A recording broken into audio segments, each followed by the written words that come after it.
Hi, I'm Ed from Jesmonite. Today we're going to go through a few key differences between AC730 and AC100. They're two of our most popular materials, but they're sometimes confused and people can't quite understand the difference where you would use AC730 and where you'd use AC100. So we're going to show you one application today in the form of a candle jar, and we're going to explain the key differences and the fundamental changes between the materials and highlight where you should and shouldn't use them.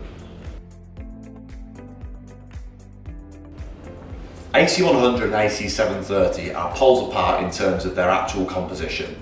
So a lot of our users get confused in terms of AC100 and AC730. So for complete clarity, if you divide the two up into separate parts, you've got AC100, which is a water activated gypsum based material, and you've got AC730, which is again a water activated micro concrete material.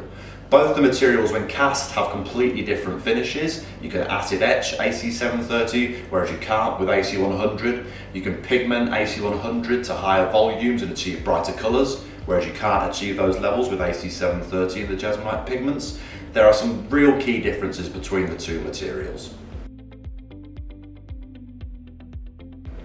The differences between the materials also follow through to the point of sealing them. With AC100, 200 and 300, I'd recommend using acrylic sealer in line with the user guide and dilution.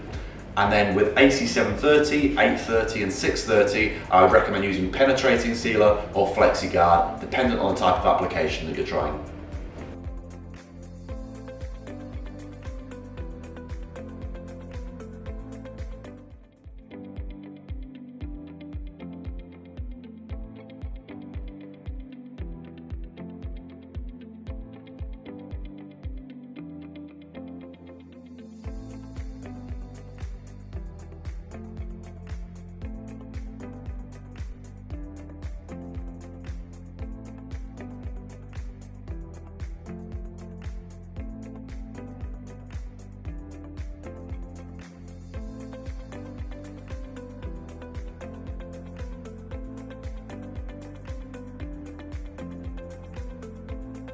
AC730 can be much thicker and higher viscosity than AC100. Therefore, Jesmonite super plasticizer can be added to lower the viscosity and make it easier to pour.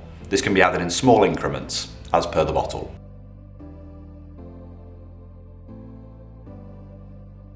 You'll notice that when super plasticizer is added that the viscosity changes quite drastically. This becomes a much easier flowing, more pourable material.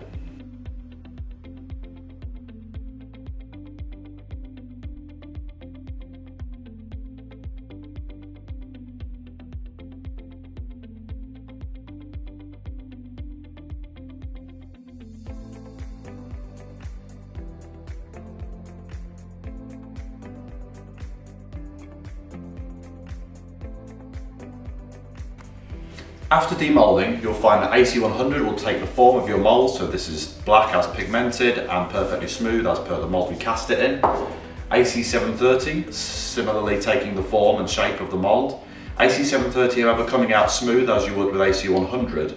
This is AC730 Portland stone, however when acid etched you can achieve various effects. This is AC730 in silver grey granite. As you can see, when this was demolded it would have been perfectly smooth and uniform, however once acid etched you find you get a really nice effect on it. Similarly you would with AC730 Portland once acid etched.